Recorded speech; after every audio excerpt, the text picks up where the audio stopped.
Hey, fellow patriots, I'm Bree. And I'm Blaze. Some call me Pa. It has been said that we have 4 boxes to keep ourselves free. These are the soapbox, the ballot box, the jury box, and the ammo box. And we are the 4th box. We are here to arm you with enough information, resources, and skills to take back your freedom, increase your self-sufficiency, and inspire you to join in the fight against tyranny. Thomas Jefferson said, "Eternal vigilance is the price of liberty." Thank you for joining us and for joining in this fight. Welcome back to the 4th box. Alrighty, everybody, welcome back to the 4th box. 95th episode, very exciting. We are going to introduce a guest here momentarily who has quite a few more episodes than that under his podcast belt. So we're super excited to bring him in momentarily. But Pops, why don't you get us started with your quote and your toast for the evening? Yeah, of course. Welcome, friends, patriots. It's always great to come to you from our 4th box studios tucked away safely here in the virtual Buckman Tavern, the place that patriots gather. Always want to remind you to share our podcast, like us, keep the word moving around, and I'm sure tonight's episode will be one you want to be sure to share, and we'll be bringing in our guest momentarily. For the toast tonight, I want to begin by toasting Bree, your younger brother, my youngest, who turns 28 today, living out his dream up in Alaska, so a big salute goes out to Brant. I also want to salute Mr. Timothy Mellon, who apparently is the individual who made $130 million available to pay our military for whatever you think that's worth. I think the military should be paid. So I am happy to toast this individual who apparently is the fella who made those funds available to see that our servicemen, who probably aren't paid enough, and women, were paid until they get themselves through the theater that we currently have going on.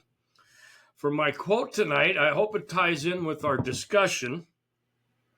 If you're not careful, the newspapers will have you hating the people who are being oppressed and loving the people who are doing the oppressing. And that came from Malcolm X. My only comments to that, I think this quote is extremely telling when we look around today and we see, entrepreneurs and industrious folks always being looked down on, apparently because maybe they have a little more than most. But the same people who will find a reason to bitch about the industrious and hardworking will be licking the boots of the Hollywood types and all of those things. And I think we can find similar parallels with the whole COVID thing. The people that were brave enough to stand up were the people that were being chastised by the masses, and even worse in many cases. So I think this quote clearly signifies the amount of brainwashing, propagandizing, and other mind control that has affected society at large. So I hope that sets us up as we begin to have our guests come in and see where our conversation takes us tonight. Perfect. Yeah, I think that was a great quote and definitely sets the stage. So with that, today we are joined by someone who's been ahead of the curve on nearly every major geopolitical event of the last 2 decades, researcher, journalist, and founder of the Corbett Report, James Corbett. For those who don't know his work, James has built one of the most trusted independent news and investigative platforms out there, documenting global power structures behind institutions, behind policy, and behind the narratives that we're fed.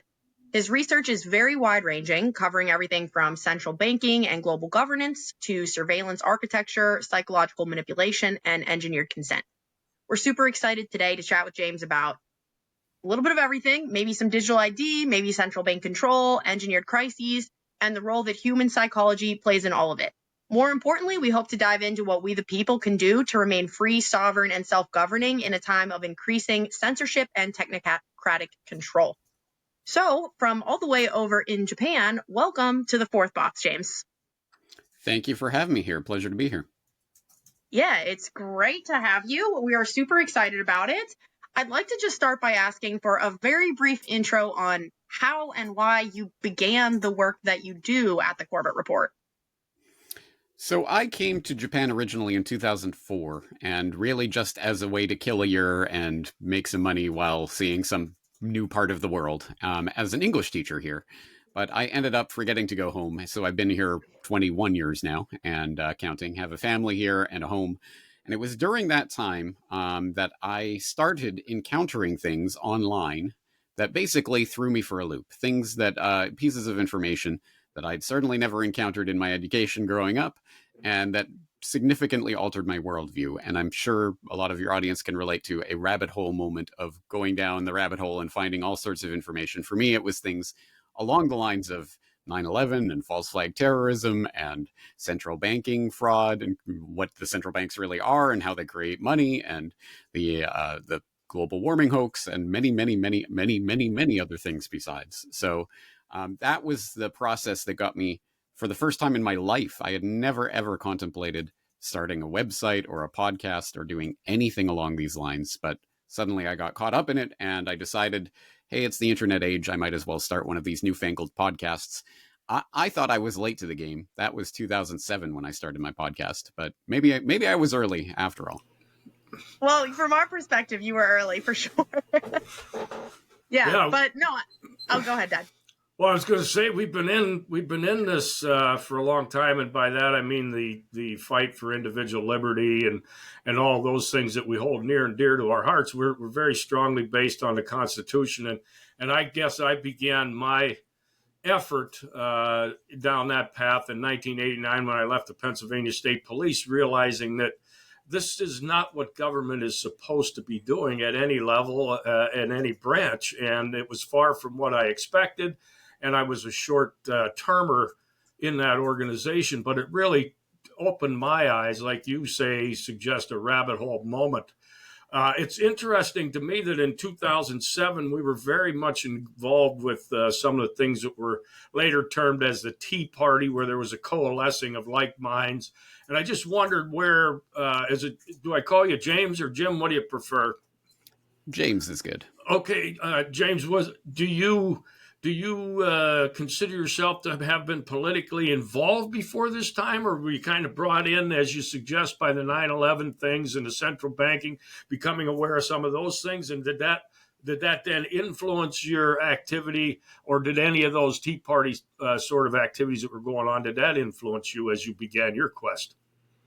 Yeah, good question. Well, I would say I was politically interested, not necessarily politically involved. I certainly wasn't a card-carrying member of any political party or, in participating in the political process to that extent when I was, before I had my rabbit hole moment.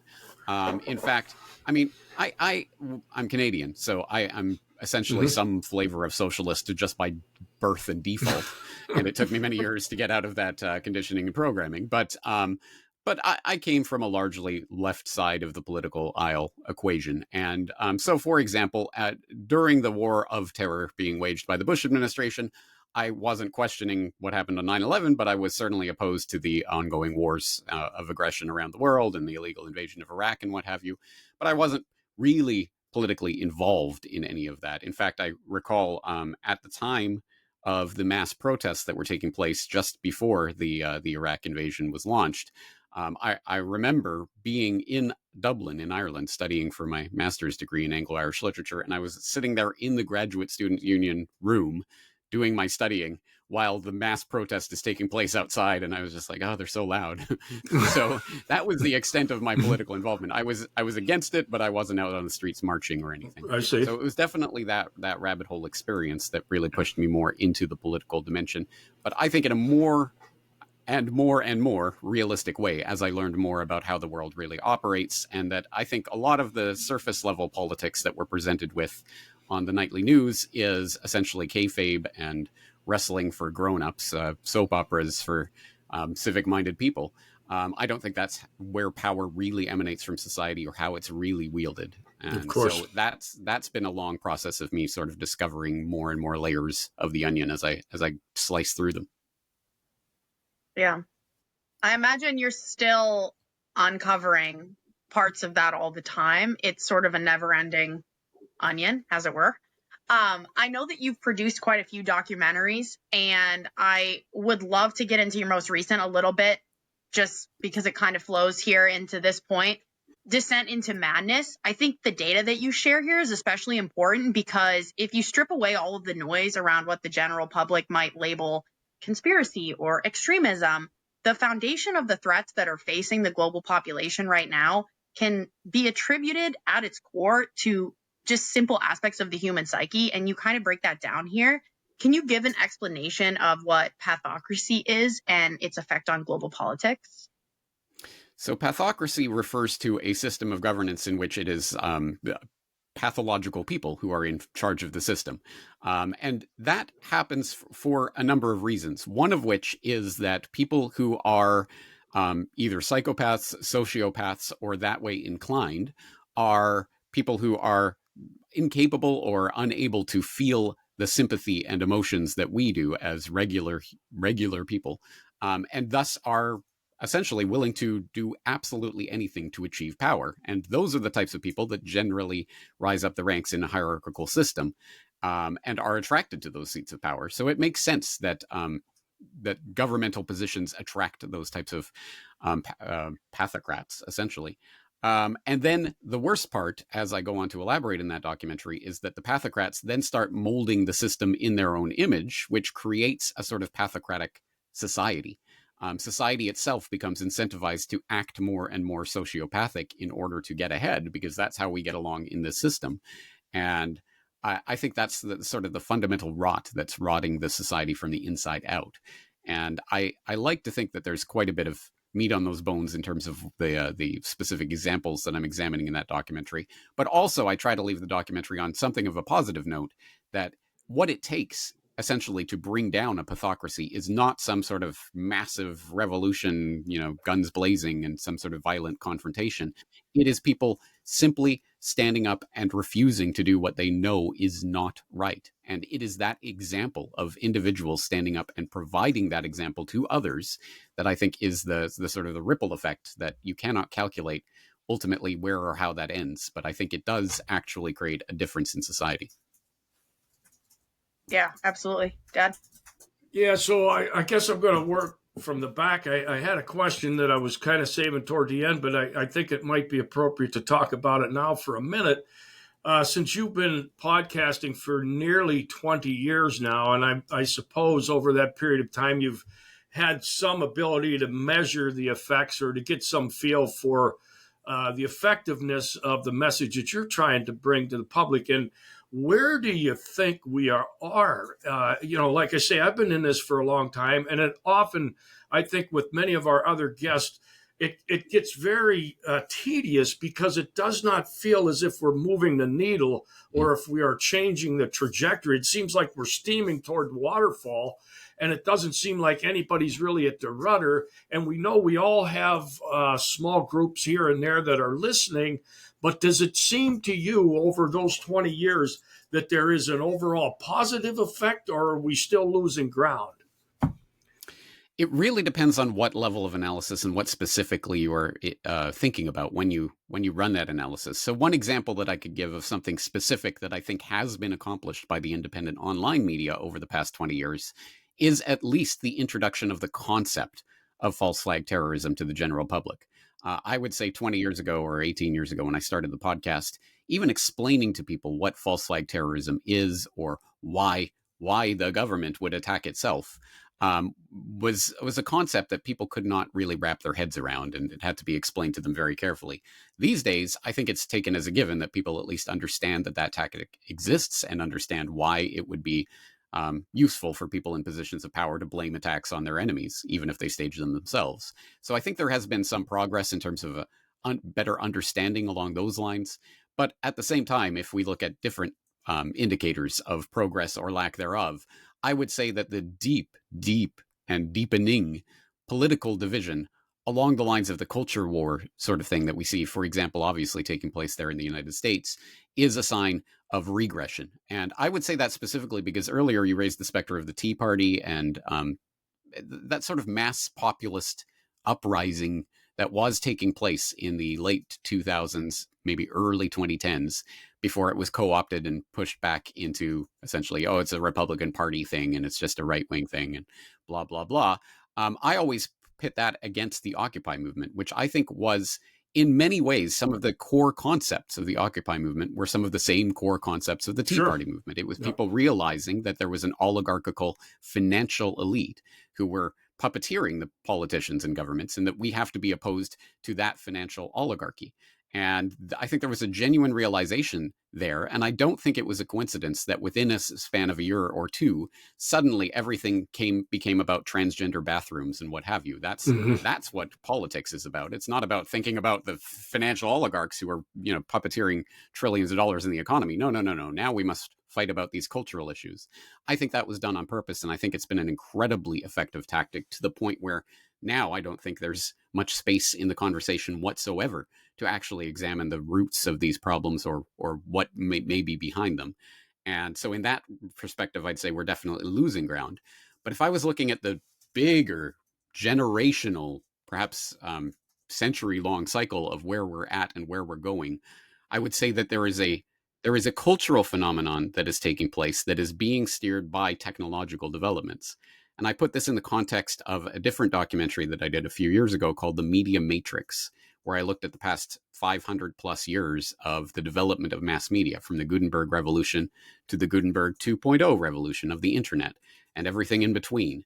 And I think when you start to look at the methods for dissemination of information, the technological methods, you start to understand how society and civilizations themselves can be steered. And I would say, in the modern context, what I really think is sort of Gutenberg 2.0 revolution that we're living through. I think the Gutenberg printing press was truly one of the turning points in human history. And I'd say we're living through a similar moment right now with the advent of these technologies that are allowing me in Japan to be speaking to you in the US, and someone in, who knows, Europe is listening to this, whatever. It's absolutely mind-boggling, and truly has not existed at any time in human history. That is something that I think that the people in positions of power have been at least concerned about, if not actively afraid of, because I think the peons talking amongst themselves has always been a threat to established power structures. That is precisely why we see such incredible moves towards control, censorship, of course. For example, I was scrubbed off of YouTube for three years, I think, before they just magnanimously gave me my channel back for no particular reason. Okay. But I would say even more disturbing than the outright censorship is the algorithmic censorship that is taking place. Because I could say, for example, I mean, part of the reason that I'm still here, still doing this, talking to you and having a wide enough audience to be able to support me doing this work full time is because in the early stages of this, from 2007 to maybe 2015, the algorithms were at any rate less repressive, and I was being recommended to people on YouTube, and people were finding me that way, and things along those lines. There was certainly a switch flipped at some point along there around the mid to late 20-teens that suddenly, no, I'm not getting recommended. I'm not getting any new subscribers. New people are having to hear about me through word of mouth instead of, stumbling upon me on their feed or what have you. And the feeds have only become more and more and more jiggered and tailored along the way. So I think that the big tech overlords, in conjunction with the financial oligarchs, in conjunction with their political puppets, now understand that the real power to direct society, obviously, it has always really come through mass media. And the mass media today is the media of the internet.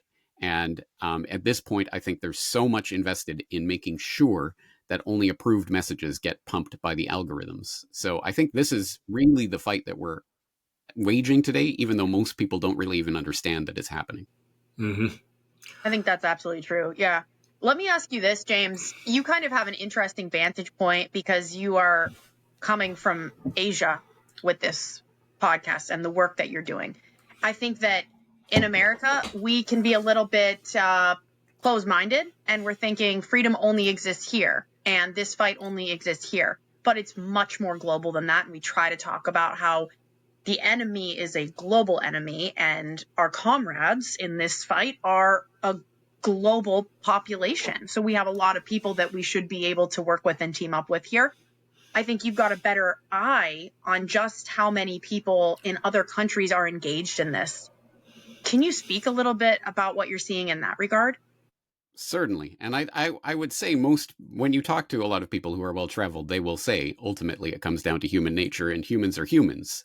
It manifests differently in different cultures and it looks different in different political contexts. But it is, I mean, there are elements of the same fight.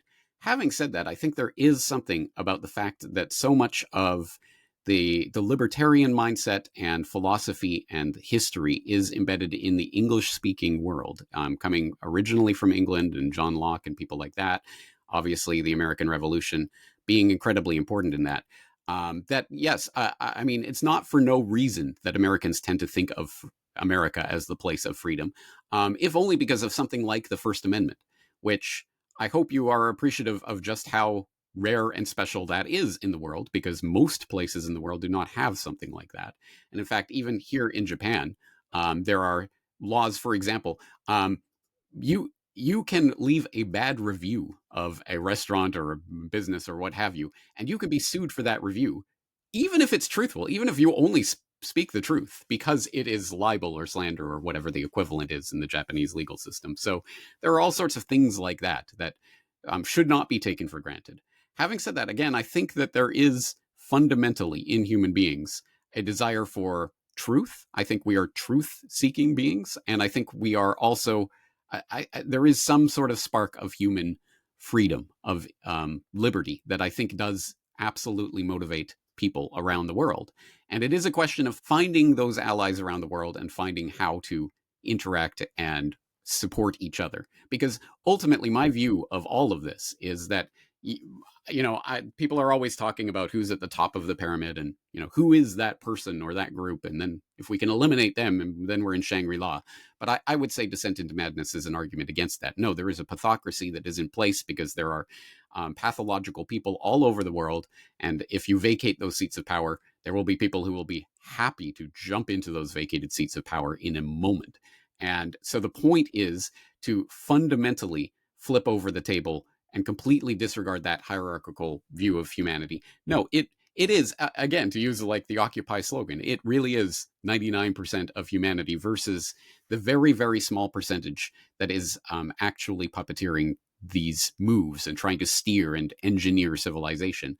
And I think when we realize that, and that we have so many more allies, you have so much more in common with your neighbor who voted the wrong way in the last election or whatever you're angry about than you do with the billionaire jet set class who are going around and presuming to rule over you. And once we recognize that, I think that will be our power, because our power ultimately is what powers the entire system. It is our participation in the system. It is our labor. It is our time, our energy, our attention. And if we could manifest that in a way that's more productive and conducive to real human relations, then I think we could truly transform the world. But that means overcoming that propaganda that we're being bombarded with every day, that no, it's your neighbor. That's the reason why the world sucks, and you have to hate that person. And unfortunately, again, the social media algorithms are jiggered and tailored to make sure that that is pumped as much as possible. Amen. Yeah.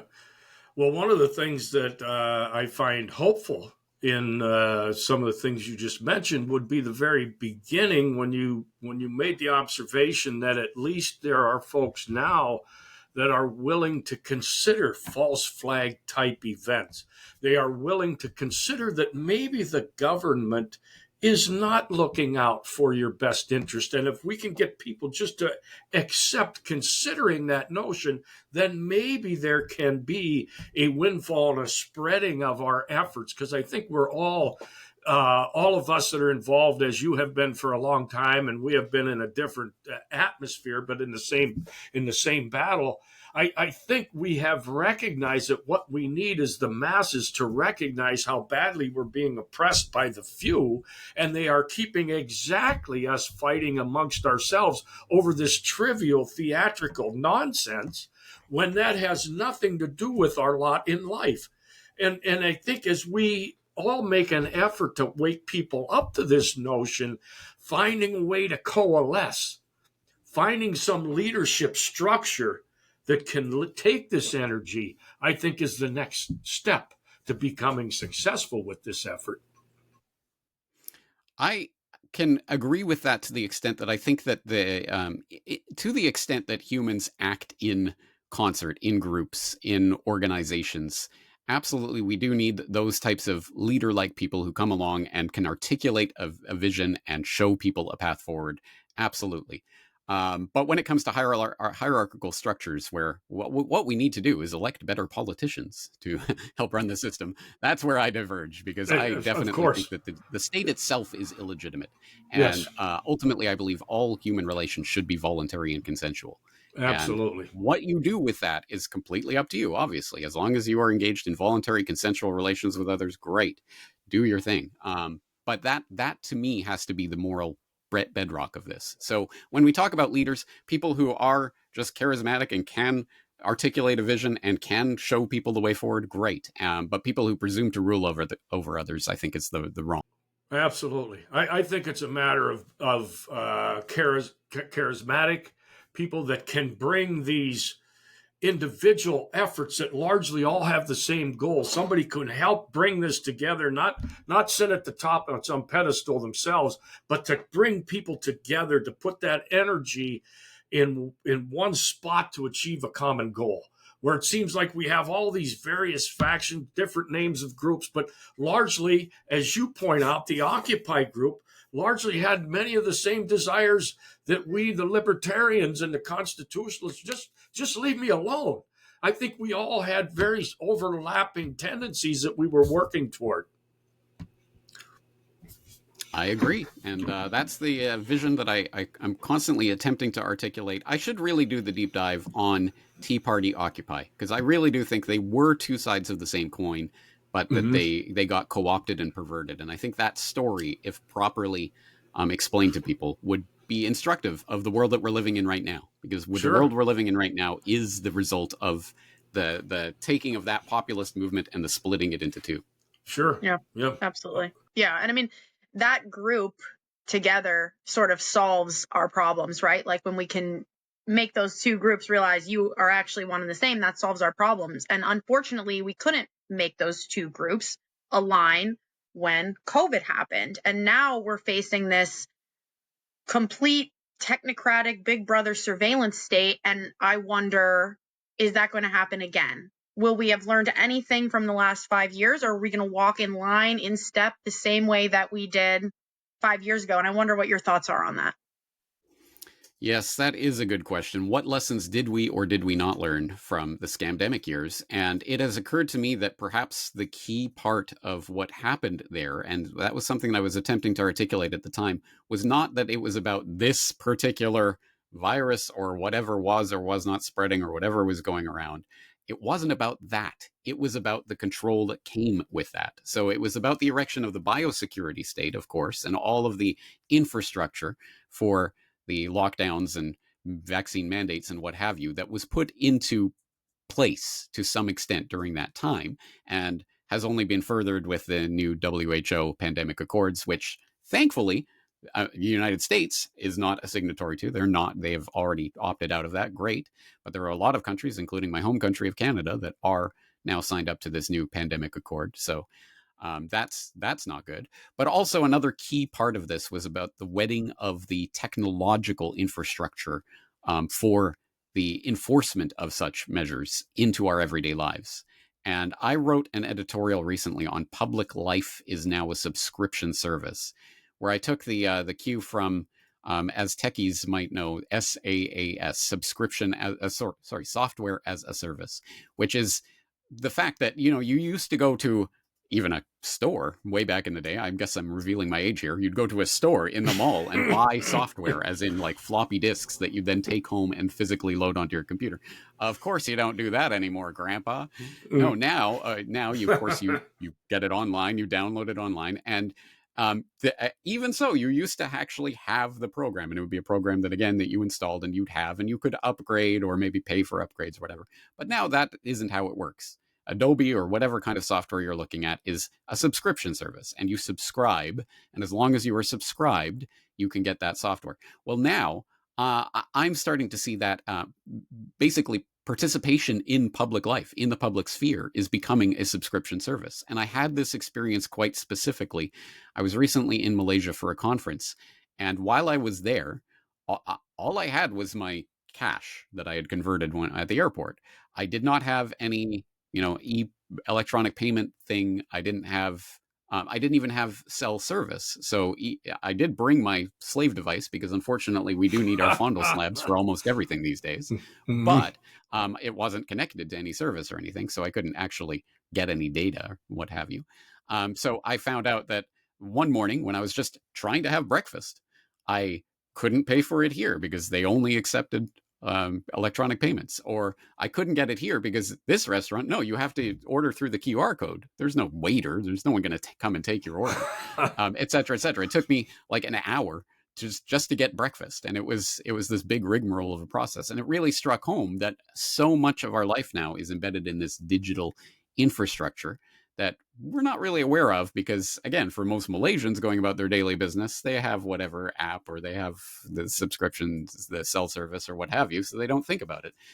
But me, the fish out of water, well, I suddenly see that how dangerous this is. A guy, I have the cash. I can pay for this. I just want food. Can I do this? No, apparently not. Not without the digital infrastructure. And that, to me, is one of the remnants of the scamdemic time, which brought into the idea of the scanning a QR code or whatever to enter into a certain space because you have to prove that you were vaccinated or whatever.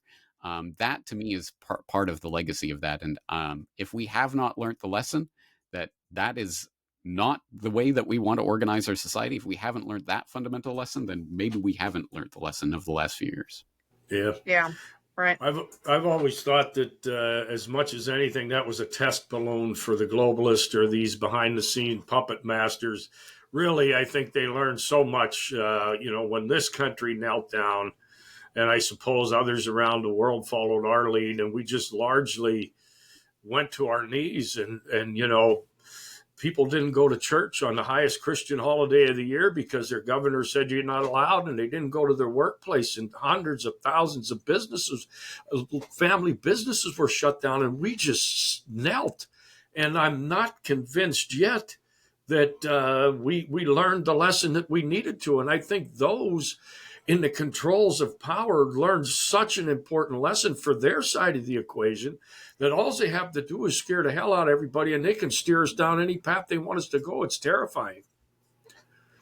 Now, if you want to talk glass half empty, glass half full, the political divide, that sort of culture war divide that I was talking about earlier, at least had the benefit of meaning that about half of the U.S. population was against those measures and against what was happening because there was someone with a D after their name in the White House. So I'm an R, therefore I dislike this. And so we saw that kind of divide taking place. But it is, again, fascinating for me to look at the cultural inversion that's taken place over the past couple of decades, where, of course, a couple of decades ago, if you're going to talk about big pharma and, the big corporations are evil and everything, of course, everyone on the left side of the aisle would be, yes, of course, the big corporations are out to kill it. But now it's like, I love Pfizer and they're the best and I'll wear their patch on. So it's such a bizarre inversion that can only happen through deep, deep propaganda and brainwashing. Absolutely. And I don't think there's much of a half full in that, really, because what it speaks to is the incredible malleability of people's minds and their susceptibility to this type of propaganda. And again, did anyone really learn lessons, or are they just taking sides based on their political affiliation? That's a great point. Yeah. And what I think might be worse there is that not only did these sides essentially flip-flop, but both people on both sides of the aisle truly believe that their side has not fallen prey to propaganda and only the other side has. And if that doesn't speak volumes to the problem. Mm-hmm. I mean, it is, that is it in a nutshell. As the opening quote that you had today from Malcolm X articulates, it is the ability of media, really, to amplify the voices of the establishment, to make people love their oppressors and hate the oppressed. And that is the story of what authoritarians of all stripes have tried to do throughout human history. And it has perhaps never been more effective than it is today, if only because the means of spreading of propaganda and dissemination of false information is just so easy today. And I say false information in terms of anything coming out of the lying mouths of the politicians, of course. But of course, they will weaponize that and then use it against people who are trying to talk amongst themselves. Oh, no, you're spreading false information. So the entire information space has been weaponized to an extent that it is... Again, we could sit in judgment of these people. Oh, they think they're not propagandized, but they're all propagandized. But in a way, isn't that the victim blaming that we're talking about here? Yeah. It's like going up to somebody who has just had their legs hit with a sledgehammer and then making fun of them because they're a cripple. No, I think we, again, have to keep our attention on the people who are actually doing this to all of us. Correct. Totally. Yeah. Yeah. Yeah, it seems like a bastard child of the Stockholm syndrome to me, the way the whole thing moves, with people actually despising those that are being abused by the same people that have control over you. You know, it's such a crazy phenomenon. But Bree, I didn't know if you had any other questions right away, but I wanted to mention to James that I watched your interview, I guess, that you did with the Forbidden Knowledge News. Found it very, very fascinating. And I found several terms on there that I wanted to make sure we had an opportunity to introduce to our listeners. And if I could, I'd like to run down through a couple of these and just have you make some remarks related to these various terms or points that you made during that other interview. Sure. Okay, one of the one I felt most closely aligned with was ODD. I guess I've been an ODD person all my life, and I'd like a little explanation of that for our audience. Oppositional defiant disorder. Found that a fascinating thing and worthy of some discussion.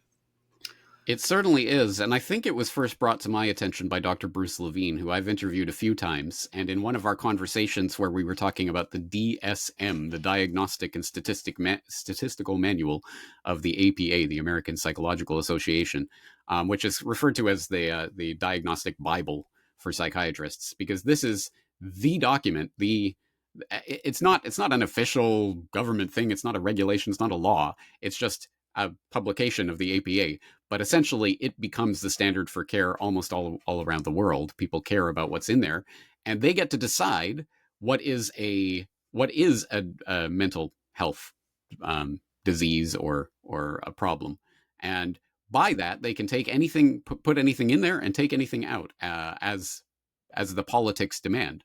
So, for example, you will find pre-1970s homosexuality was listed as a mental disorder. After the 1970s, it was taken out because of political changes, not, of course, due to any change in the fundamental human condition. Similarly, as Dr. Levine pointed out, I believe, I'm not going to remember this off the top of my head, but I believe it was the DSM-3. We're now up on the DSM-5. But I believe it was DSM-3 that introduced ODD, oppositional defiant disorder, which essentially... I will let people look up the actual definition in the actual manual because I don't want to misquote anything here. But essentially, it is children who demonstrate repeated dislike or rebellion of authority, essentially. And there are some stipulations to that. It's not just anyone who's ever against authority, but essentially a large swath of the people that, for example, Dr. Levine was writing about in his book. He wrote a book called Resisting Illegitimate Authority, and he profiled a bunch of people throughout history, from various political figures and social movement leaders to comedians like George Carlin and others, who he identified as anti-authoritarians insofar as they were against illegitimate authority. And he said most of them probably would have been diagnosed with ODD when they were children, if that diagnosis had existed at the time. And as a result, of course, what do we do with children who are diagnosed with something like that? Well, we drug the crap out of them.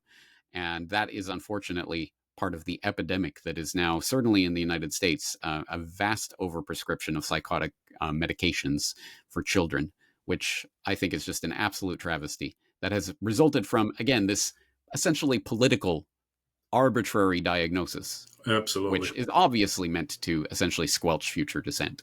Yep. Yeah, 100%. Keep everybody in line. And Bree, before I go down through these, I don't want to miss out on any of the questions that you might have had too, please. No, please continue. Okay. I'll get my final questions in before we finish up. Not to worry.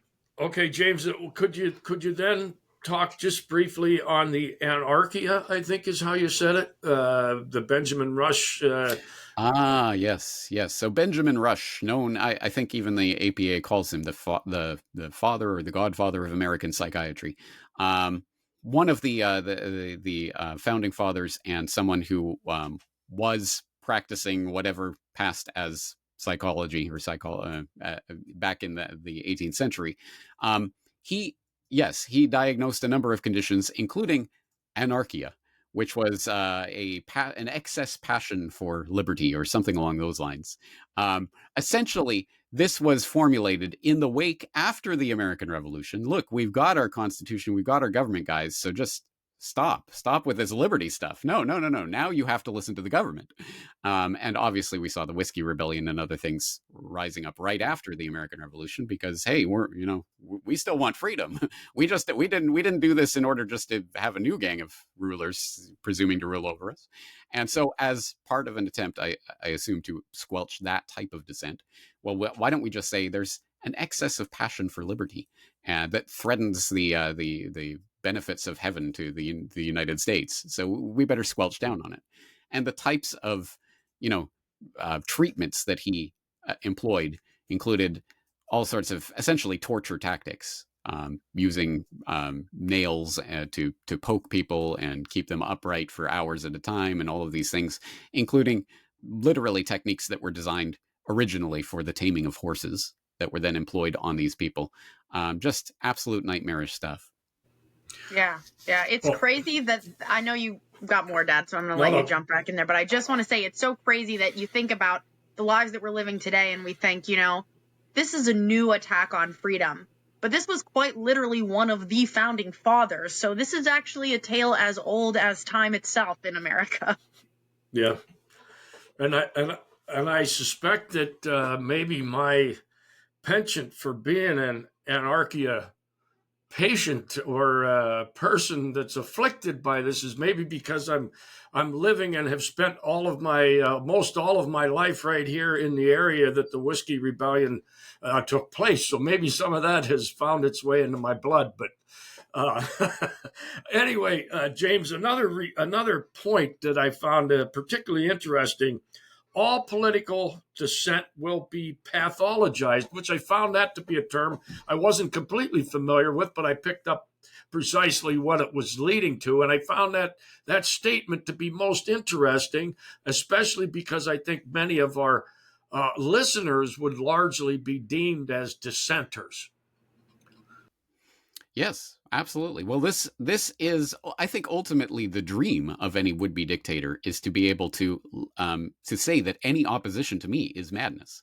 And we have seen this throughout different regimes, throughout different time periods in human history. And one of the things that I point out in the documentary is that people in the West love to point it out when it's against the West's enemies. So, for example, as I point out, back in the early 1980s, there was an extensive report in the New York Times about the ways that the Soviets had weaponized psychology and were using it to forcibly drug political dissidents and keep them confined.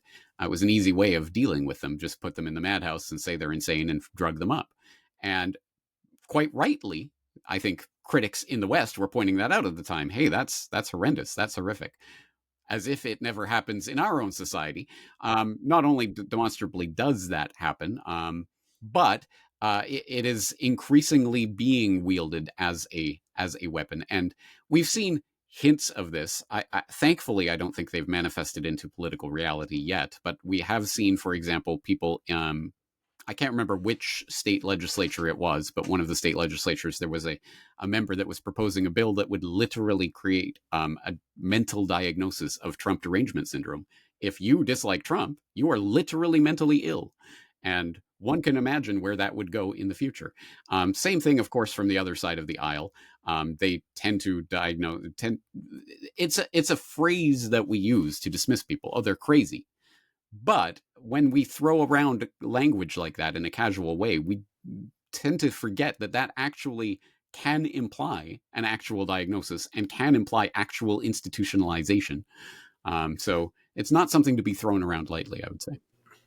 Yeah, of course. Bree, any follow-up? Well, I didn't know if you had more that you wanted to get through there. Have you worked your way through your list? I have one in particular that I kind of thought summarized for me society at large, and I found it particularly interesting when you talked about learned helplessness. And you gave the examples of how these studies were done on dogs, but this was transferable into humans. And when I look around at society today and the complacency and the lack of attention that so many people have when it comes to what is going on around them, they can tell you all kind of things about their favorite Hollywood stars or the movies or their sports stars, but they simply have no recognition with how far we have strayed from the founding documents and the liberty that was won for us by the blood of our forefathers. This is pie in the sky stuff that they absolutely have no sense to. And I wonder, does this equate to this learned helplessness? Are we just in this position largely societally because people don't believe we can do anything about the situation that we find ourselves in? How do you tie that to where we're at? I found that particularly interesting, that learned helplessness.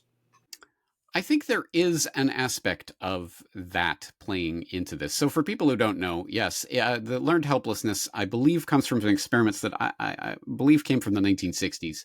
At any rate, at a time, one would like to think that they would not be able to do these types of experiments anymore. But it involved taking dogs and putting them in a harness on an electrified floor that they could deliver electric shocks to these dogs through. And the harness was meant to actually keep them in place. There would be barriers put around the electrified floor so they could not escape those shocks. And they found that eventually the dogs would essentially learn that there's nothing that they could do to escape the shocks. So they would just literally lie down on the floor and take them and whimper.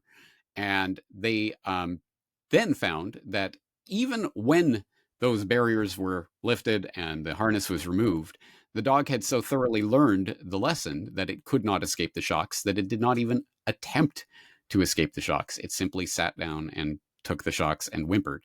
And that, unfortunately, can be applied to human psychology, and I think does explain to a certain extent why people have largely abandoned the interest in the political realm. Because I mean, you from my perspective, so I'm, shall we say, mid 40s. So I grew up in the 1980s, 1990s, 2000s. And from that perspective, it is interesting to me to look back at, say, the social movements and mass protests in the 1960s, in which I think people were animated by a very real and palpable sense that genuine political and social change can happen, and we are making it happen.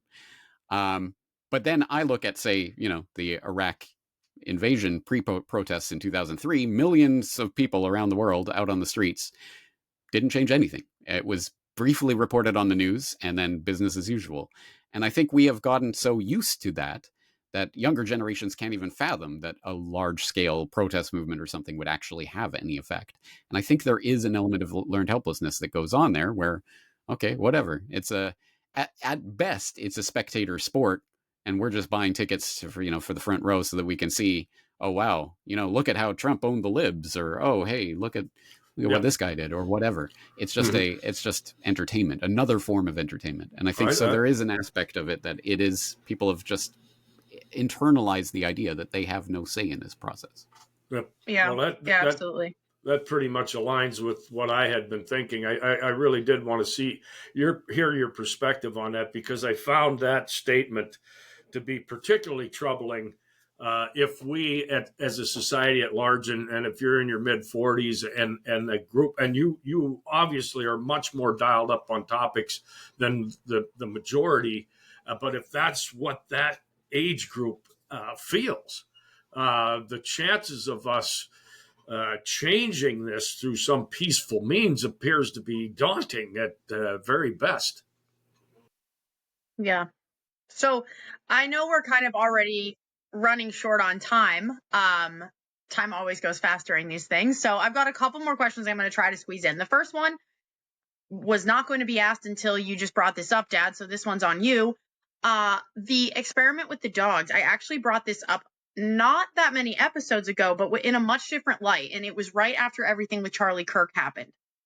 And I just am asking this because I'm curious what your thoughts might be on this idea that I had. So the learned helplessness experiment, basically we learned from it that trauma also teaches or ingrains kind of a lost interest in freedom or the inability to choose freedom. When we force trauma on a subject, be it a dog or a person, they lose their ability to have that fight or flight response and inevitably choose freedom for themselves. So when everything with Charlie Kirk happened and it was almost live broadcast to the entire world, and we all had to go through this moment that really we shouldn't have seen, and yet almost everybody saw it, my immediate reaction was this was an engineered traumatic event for the masses. And now, because of it, because we've experienced this trauma that was forced on us, we may be less inclined to choose freedom when freedom is an option. And if they just keep plugging these little traumatic events in, that will eventually wear us down. And that's kind of just a way that I spun that experiment into something that applied to, a very, very recent event. I just wonder what your thoughts might be on something like that. Yeah, well, you're definitely onto something. I don't know about specifically the learned helplessness aspect of that, but there is something to say about the sort of live broadcasting of snuff films that unfortunately are becoming more and more part of our culture at this point. Again, the wonderful, amazing revolution in communication unfortunately makes this also possible. And there is something to it. And I will just say this from my own personal experience. Before the Charlie Kirk assassination, whatever that was, I had listened to Charlie Kirk exactly 0 times in my entire life. I never listened to him. I didn't particularly care. Maybe I'm not the right age group. Maybe I'm not the right demographic. Maybe I'm Canadian in Japan. I had just never, I knew of his existence, but had never listened to him.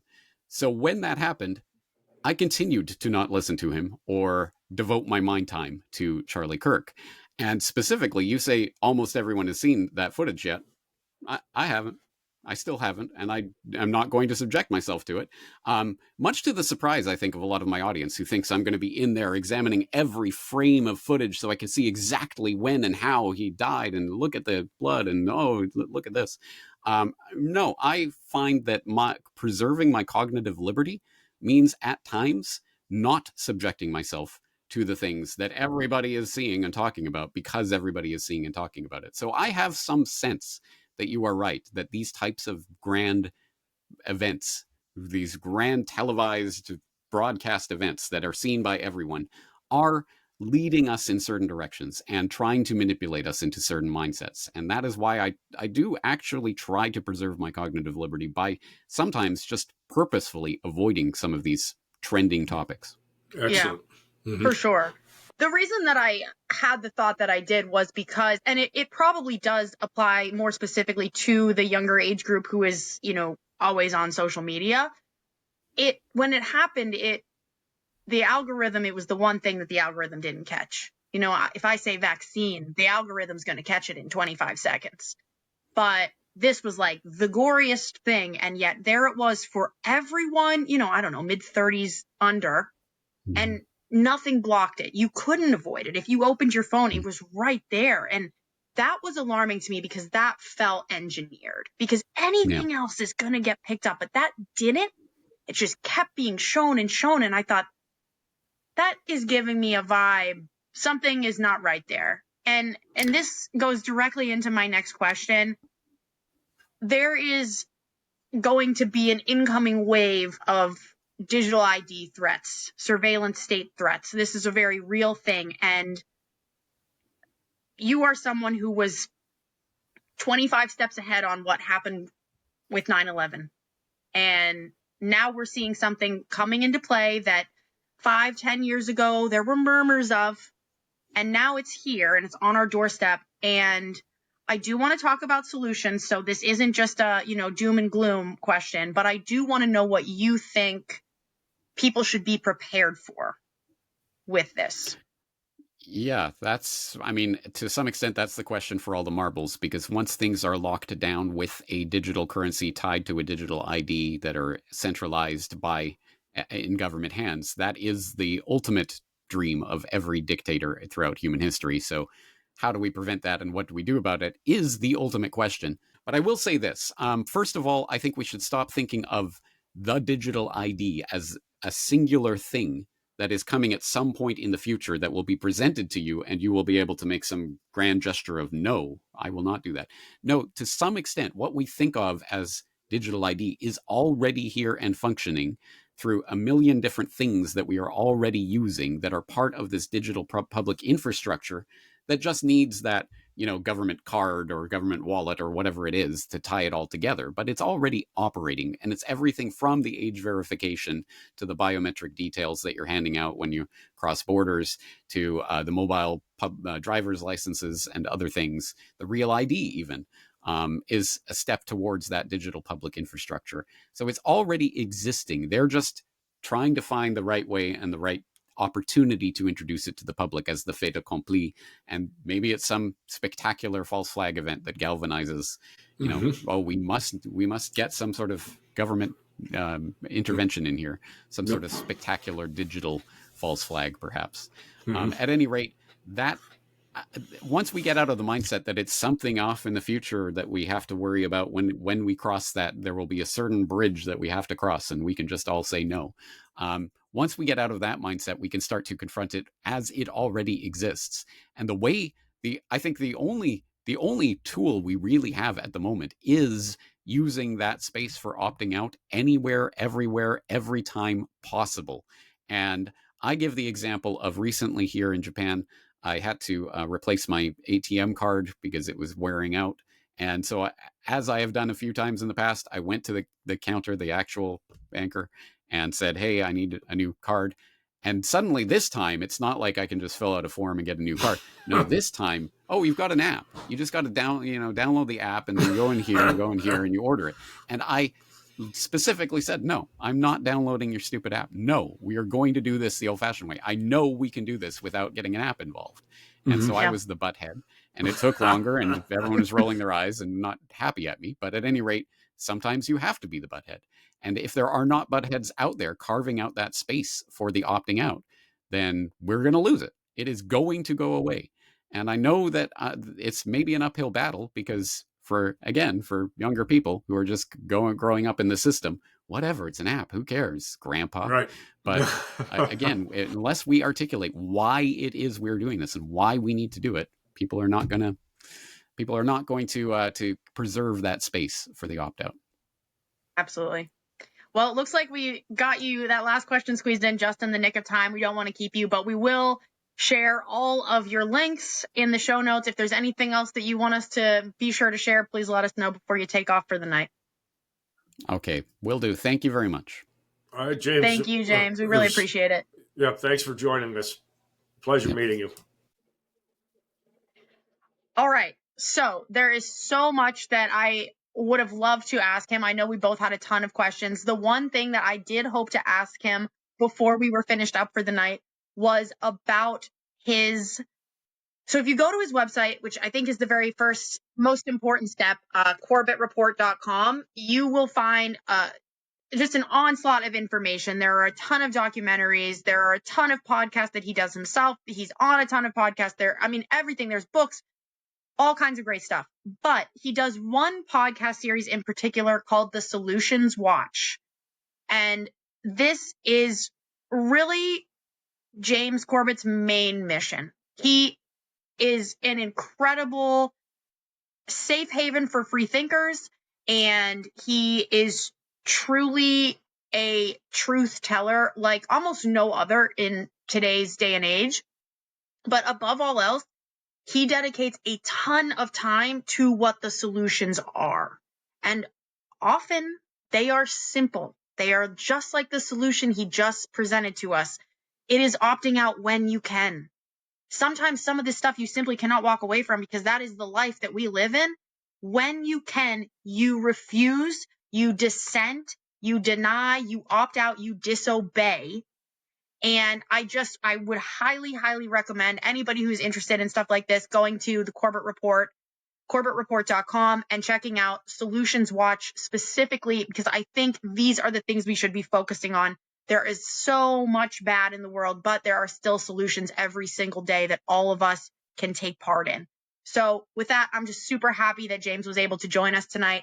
Pops, what else would you like to close out on before we get to the verse? Well, I just want to thank you for lining up this interview. Wealth of knowledge, person who lives on the other side of the world and is making observations, which I think we can all learn from. I think he made some great points. And as you mentioned, I certainly could have asked him many, many more. But we will put up his links. He has a wealth of information. And as you point out, he has a wealth of solutions, which is what we here at the Fourth Box also want to be offering. So perhaps someday we'll get him back on again. This is a guy who's been in the arena a very long time. And if he's only in his mid-40s, he jumped in at a fairly early age, somewhere in the mid-20s, since he's been at it now for about 20 years, coming up on 20 years. He has a very unique perspective on what's going on with critical thinkers, with manipulation of the psyche of society, and MK Ultra he talks about on some of his things, and how the CIA or government was weaponized against we the people, and the midnight climax, the use of drugs on American citizens. There's such a wealth of knowledge there. He was a great guest for us tonight. I didn't really have anything else now that he had to vacate and move on to another interview. I did have our Bible verse tonight that I hope also ties in with the theme that we talked about. And the big thing is, folks, you get what you tolerate. This quote has been used by many, many people, and I think the whole backdrop of this guy's efforts are along the same lines. And if we don't tolerate by resisting every opportunity, as you just mentioned, use cash when you can, avoid all this electronic ID that's being sold to you as a necessity to keep us safe, and that's going to make your life all the more convenient. We need to stay out of this global governance realm where they can control every aspect of our life, because we're all on a digital ID and there's digital currency only being accepted. So we have to rebuke that at every opportunity. Yeah, everyone. I say this all the time. I'm just going to jump in before you close us out, because I think that people underestimate the power that they have themselves. And I know that when I travel with people, this drives them crazy, but you don't have to get your picture taken by the TSA, okay? I know it is such a small thing. I know there's a million cameras in the airport. They have your photo 100 times over before you even get up to the guy who has to take your photo. It's really a principle thing. All you have to do is say, I refuse the photo. And they don't, literally the process is no different. They just scan your pass like normal, or your ID, whatever, and you go through. And then you don't actually even have to go through their, X-ray machine. You don't have to subject yourself to radiology. You can just go and have a regular old-fashioned through the old machine. They'll pat you down if they need to. You can say no, is the point that I'm making. You don't have to shop at businesses that don't accept cash. You can do these things. These are simple things. And it's not about changing the world. You're not going to change the system. It's about understanding where you place your value and being strong in those beliefs and not bending. That's all it is. There's one more thing I want to call attention to, because it is something that I was going to bring up. You brought up the learned helplessness experiment. And I don't know if you remember me bringing that one up in a little bit of a different context a few episodes back, but there's another experiment that he talked about in his documentary, Descent into Madness, that I spoke about episodes and episodes back. I mean, sometime middle of last year. I don't even know when it was. But I didn't bring up the most important piece of this experiment. And the experiment specifically was the one where people came in and there was like somebody dressed like a doctor, and they were like, okay, you are going to deliver this shock to this person. And they could see a person on the other side of the glass. And they weren't really delivering shocks. Obviously, the person on the other side of the glass was a paid actor, part of the experiment. But they didn't know that. They thought they were really delivering shocks. And the person would continue to up the voltage and say, okay, you need to deliver another shock. And they would do this up until the point where they said, this one is potentially lethal. And because it was a figure that they presumed was an authority figure, they would do it. The statistic is like 90% of the people will do it. If a member that they doesn't even have to be proven to be an authority figure, if it's assumed that they are, the people will comply. However, what James talked about in his documentary, Descent into Madness, was that if one person speaks up about it, only 10% of the people will do that thing from that point on. One person affects the population's decision that much. And this experiment has been repeated close to 100 times. This is human psychology. It takes one person to change 60 to 80% of the people around them's mind. That is power. So you do have it, and it takes very, very small gestures in your day-to-day life to exhibit that power and to keep us from falling into a complete Orwellian hellhole. So that's my message for the night. There is hope. I really believe that. It can be so hard to see, but I really do believe that. So with that, Pops, if you have nothing else, I will let you lead us into the Bible verse. Well, I'm just going to comment on that for a moment, that I think the act of us standing up is so important now, because the younger generations, those in their late teens, those in their early 20s, have largely had, through normalization of pedophilia, of murder, of all of these things, have had their consciences altered by the electronic stuff that they're exposed to, that there's going to be less and less of them that have the capability of standing up. So even though it may be uncomfortable for us that still have the wherewithal to discern between right and wrong, to stand up and do it and lead that 60 to 80% to the safe side of the equation. Don't just go along to get along. We're running out of time. Many of these younger folks cannot discern between right and wrong because they have not been brought up in an environment that helps clarify that stuff. They've been exposed to rotten filth through the stuff that they're looking at every day on their phones and on their computers. And pretty soon, through this mind manipulation, there is going to be fewer and fewer people that have the ability to make those assessments. So we have got to start standing up when the opportunity presents itself and lead that 60 to 80% back to the right decision instead of just going along to get along. Yeah. ODD, baby. Yeah. So anarchia, I think I've had that all my life. Anyway, I found a lot of his comments to be worth talking about, and I certainly could have gone on for a while, but I knew he was hustling off to another location. So to close us off, remember, folks, you get what you tolerate. It's up to us to not tolerate. The Bible verse for tonight: do not conform to the pattern of this world, but be transformed by the renewing of your mind. And that's Romans 12:2.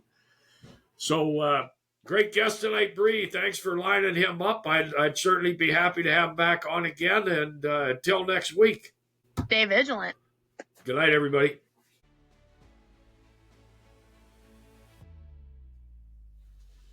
Thank you so much for listening. We really do appreciate the support and truly love getting to share this message with anyone who wants or needs it. The best way for you to support the show is to subscribe, add a rating, and share with everyone you know. You can find us on Instagram, X, and at thefourthbox.com. We'll see you next Thursday at 6 p.m. Stay vigilant.